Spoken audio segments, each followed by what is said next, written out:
हिमाचल प्रदेश विधानसभा के बजट सत्र के दौरान विपक्ष ने प्रदेश सरकार पर जमकर निशाना साधा। विपक्ष के नेता जयराम ठाकुर ने मीडिया से बातचीत के दौरान सरकार की नीतियों, कार्यप्रणाली और 3 साल के कार्यकाल पर कई गंभीर सवाल उठाए। उन्होंने आरोप लगाया कि सरकार अपने भाषणों में लगातार केंद्र सरकार को कोस रही है, जबकि भारतीय जनता पार्टी के कार्यकाल में परिस्थितियां अलग थीं।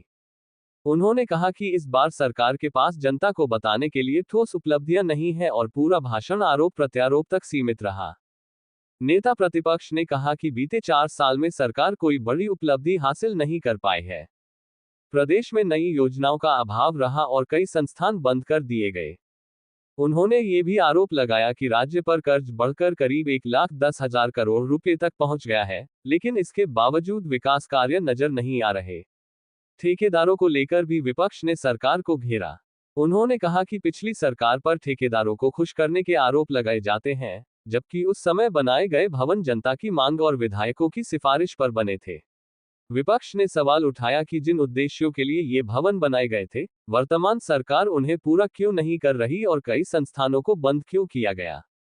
ऑफिशियल्स विद डाउटफुल इंटेग्रिटी अधिकारियों के मुद्दे पर भी विपक्ष ने सरकार को घेरा।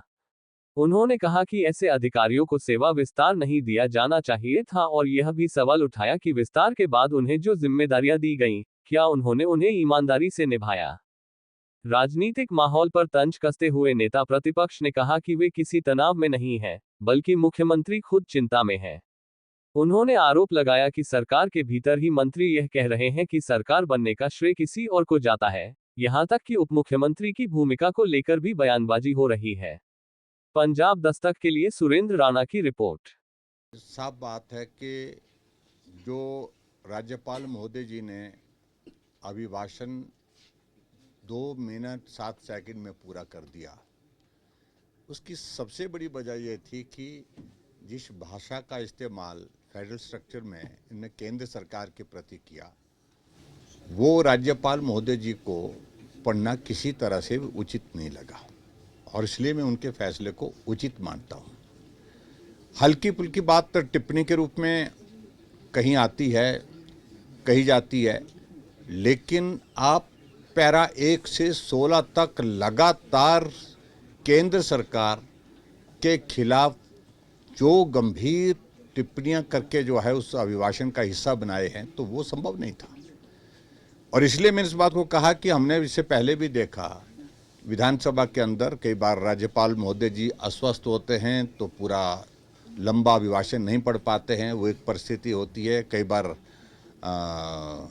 एक आयु के हिसाब से राज्यपाल महोदय जी खड़े होकर के उतना लंबा नहीं बोल सकते हैं जितना अभिभाषण बनाया होता है, लेकिन अब की बार ऐसी स्थिति थी नहीं। राज्यपाल महोदय जी बिल्कुल पूर्ण रूप से स्वस्थ थे, वो पूरा अभिभाषण पढ़ सकते थे। पिछली बार भी उन्होंने पूरा अभिभाषण पढ़ा, लेकिन अब की बार जिस प्रकार से भाषा का इस्तेमाल उस अभिभाषण में किया गया, मैं समझता हूँ कि वो उचित नहीं था और इसलिए राज्यपाल महोदय जी के उस फैसले को लेकर के मैं सहमत हूँ। और दूसरी बात जो इम्पोर्टेंट है ये है कि अभिभाषण में आपके पास उसमें रेवेन्यू डेफिसिट ग्रांट के लिए केंद्र सरकार को कोसना और प्रदेश की आर्थिक स्थिति के लिए केंद्र सरकार को कोसना और विपक्ष के नेता को प्रदेश में कोसना, इसके सिवाय कुछ है ही नहीं।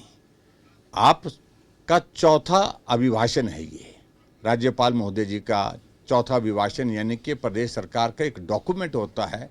4 साल की उपलब्धियों का जिक्र उसमें होता, लेकिन उपलब्धि के नाम पर जब कुछ है नहीं, 4 शब्द नहीं है, तो ऐसी सूरत में ये स्थिति बनी है कि प्रदेश सरकार में 4 साल के कार्यकाल में जो पूरा होने जा रहा है उसमें कोई उपलब्धि ना होने के कारण यह अभिभाषण जो है बिल्कुल गरिमा में नहीं था और ना ही इसमें किसी ये प्रदेश सरकार की किसी योजना का इस प्रकार से जिक्र करने की स्थिति बन पाई, क्योंकि जिक्र तभी किया जाना संभव है अगर सरकार ने कुछ किया होगा। और पूरा 3.5 साल का कार्यकाल जो अभी तक बीता है, हिमाचल प्रदेश में सारे विकास कार्य ठप, संस्थान बंद और उसके बाद केंद्र सरकार को कोसना और प्रदेश के विपक्ष के नेता को कोसना, यही इसके सिवाय इस सरकार के पास उपलब्धि के नाम पर कुछ नहीं है। ऋण 1,10,000 करोड़ रुपए से पार हो गया। लेकिन काम जमीनी स्तर पर शून्य है, बिल्कुल भी काम नहीं हो पा रहा है। तो इसलिए प्रश्न पैदा होता है कि सरकार आखिरकार किस दिशा में जा रही है। सर, मुख्यमंत्री